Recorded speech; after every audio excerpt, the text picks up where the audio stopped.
a neighborhood in Los Angeles, a mountain tourist town, a college campus, 3 factory villages, 1 paper mill town, and an entire valley of mining communities. Each place sat below stored water. Each looked permanent. Then the wall above it opened, and people had minutes to understand what was coming. This is what a dam failure does to a town. On a Saturday morning in December 1963, Baldwin Hills looked like any other Los Angeles neighborhood preparing for Christmas. Apartment buildings stood beside rows of post-war homes. Above the rooftops, a reservoir helped supply the growing city. At about 11:15 that morning, the reservoir caretaker heard something unusual.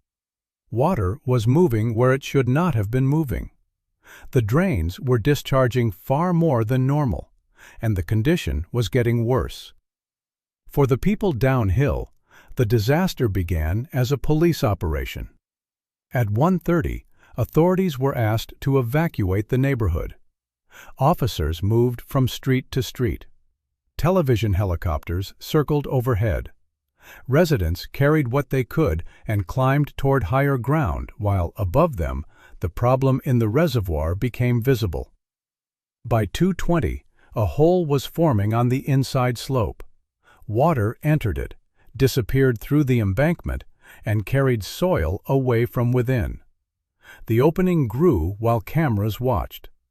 Attempts to drain the reservoir could not lower it quickly enough. At 3:38 in the afternoon, the wall opened completely. Water poured through the breach and down the hillside into the streets below. It struck houses, pushed cars sideways, and filled the neighborhood with mud and fragments of buildings. California State Parks records that 64 homes were destroyed. Another 117 houses and 96 apartment buildings were damaged. 5 people died. The warning and evacuation prevented a much larger death toll, but the neighborhood still had to watch a piece of city infrastructure empty itself through their homes. Investigators traced the failure to movement in the ground below the reservoir. Subsidence had opened pathways into fractured rock. Water entered those shear zones, eroded the soil, and turned a leak into a complete breach over the course of one afternoon. The reservoir was never rebuilt. Its empty basin eventually became part of Kenneth Hahn State Recreation Area. Today, where hundreds of millions of gallons once stood above the neighborhood, there is grass and parkland. The place survived. The reservoir disappeared. High above Estes Park, Lawn Lake looked too small and remote to threaten a town. It sat close to 11,000 feet in Rocky Mountain National Park. Below it, the roaring river dropped toward campgrounds, another reservoir, and eventually the shops of Estes Park. The structure holding Lawn Lake was only 26 feet high. It stored spring snowmelt for farms far to the east. But the road deteriorated until reaching the site required a long, steep hike. Maintenance became difficult, and inspections became less frequent. Inside the embankment, an outlet pipe met a gate valve through an old, lead-caulked connection. That connection began to leak. The escaping water did not flow harmlessly around the dam. It moved through the earth fill, carrying away the material that supported the structure from inside. Campers later reported hearing a noise during the night that sounded like strong wind. Investigators concluded that water may have been escaping for 3 or 4 hours before the opening became large enough to collapse the dam.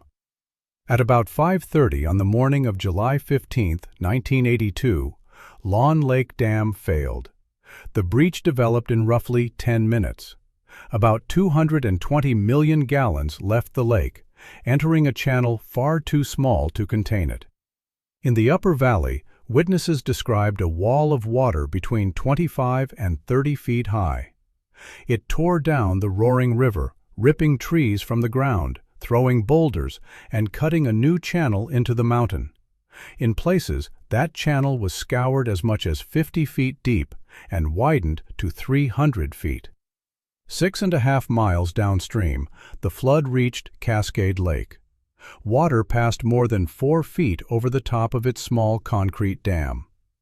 After roughly half an hour of overtopping, that second dam failed too, adding another surge to the flood moving toward Estes Park. The water killed 3 people. It damaged 18 bridges, entered 177 businesses, and damaged 108 homes. Downtown shops filled with water and mud. Damage was estimated at $31 million. But the most permanent scar was left before the flood reached town. When the water entered the flatter ground of Horseshoe Park, it dropped millions of cubic feet of rock and soil, creating an alluvial fan more than 40 acres wide and forming a new lake. That fan is still there. A dam only 26 feet high had changed a mountain valley, broken another dam, and reached a town more than 12 miles away. At the foot of Toccoa Falls in northern Georgia, the college campus had grown around the stream. Students lived in dormitories. Families lived in a trailer park near the water. Buildings stood below the falls, and above the falls, hidden by trees, an old recreation lake rested behind an earthen embankment. Most people on the campus had no reason to think about it. The dam had not been built as one planned project. It began as a rock crib structure around 1899. Decades later, earth was placed over it and raised in stages. One generation of construction had been buried inside another. When federal investigators arrived after the disaster, they could not find complete design plans or construction cross-sections showing exactly what had been built. Heavy vegetation covered both sides of the dam. Witnesses remembered almost continual seepage on the downstream slope near an old pipe. In early November 1977, days of rain saturated the ground and raised the lake. The storm itself was not considered extraordinary enough to explain what happened next. The water remained below the top of the dam. At about 1:30 in the morning on November 6th, while the campus below was asleep, the embankment collapsed. Water rushed over Toccoa Falls and through the college grounds. It entered the trailer park and struck homes before many residents understood that the sound outside was not ordinary floodwater. 39 people died. The federal board could not identify one single cause. Its most probable sequence began with a local slide on the steep downstream slope, connected to internal erosion around the old structure. Saturated soil weakened the embankment. A small opening grew, carried more material away, and progressed into total collapse. This was not a new dam encountering its first storm. It was the opposite. A structure so old and so repeatedly altered that no surviving drawing could completely describe it. The morning after the failure, the lake was gone. A gap stood where the embankment had been. The campus below was filled with wreckage, mud, and the remains of homes. President Jimmy Carter offered federal assistance, and a multi-agency board was assembled to investigate. But for the families living below the falls, the essential fact had arrived before any engineer. An ordinary recreation lake had been sitting above them, held back by a dam no one could fully reconstruct on paper. In 1911, Austin, Pennsylvania, was a paper mill town of roughly 2,300 people. The mill supplied the jobs. The surrounding forests supplied the timber. Stacks of cut pulpwood stood near the valley floor, waiting to be turned into paper. 1.5 miles above town, the Bayless Company stored water for its mill behind a concrete dam less than 2 years old. And Austin already knew it had moved. Only weeks after completion, part of the dam slid downstream. The movement reached roughly 18 inches near the base and 34 inches near the top. Repairs followed. The wall still stood, so life below it continued. September 1911 was wet. The company allowed the reservoir to fill toward its maximum level. On Saturday, September 30th, a man living on the slope near the dam saw the danger and telephoned operators in Austin. At about 2:15 in the afternoon, the paper mill whistle sounded. Some residents immediately climbed toward higher ground. Others stayed where they were. The whistle had already sounded twice that day because telephone workers had sent false signals. By the third alarm, the sound meant two different things. To some people, it meant run.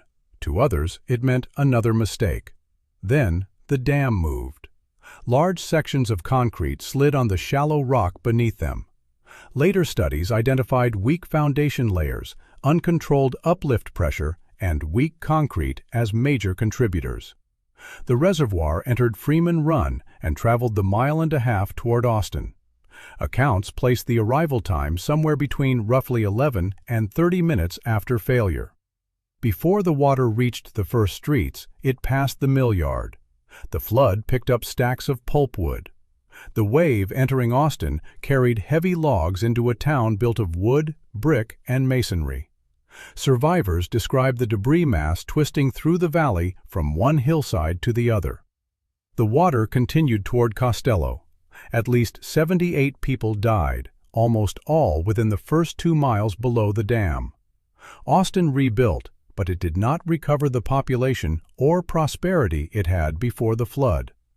During the following decade, the town lost roughly half its residents. The concrete ruins remain in the valley.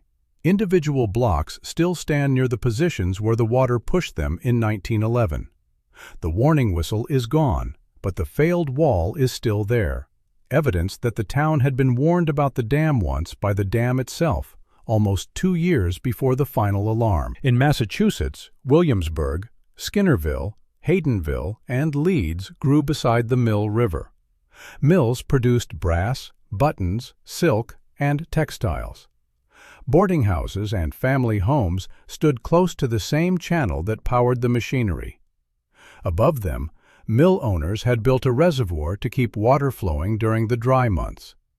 The earth-filled dam was completed in the 1860s. It was meant to protect the factories from a shortage of water, but persistent seepage passed through the embankment and its foundation. Early on Saturday, May 16, 1874, dam tender George Cheney inspected the structure and found it standing. Not long afterward, from his house near the reservoir, he saw part of the downstream face slide away. Cheney did not wait for the entire wall to fail. He bridled a mare, climbed on without a saddle, and rode toward Williamsburg to warn his employer and the village. His wife remained near the reservoir and watched the dam. About 20 minutes after Cheney left, the eastern side broke. She later described the earth as appearing to lift from the bottom before the wall burst all at once. People across the area heard a sound compared to thunder or an earthquake. The breach widened to roughly 250 feet. About 2,000 acre-feet of water entered the narrow valley. The flood covered the 3 miles to Williamsburg in approximately 20 minutes. Cheney raised the alarm there, but water cut off his route farther downstream. Other men took over. Collins Graves, Jerome Hillman, and Myron Day carried the warning through the valley by horse and wagon, trying to stay ahead of the water. For many families, the warning arrived only minutes before the flood. For others, it did not arrive at all. The wave struck Williamsburg, then Skinnerville, Haydenville, and Leeds. State records describe water between 20 and 30 feet high moving through a valley lined with factories, farms, and houses.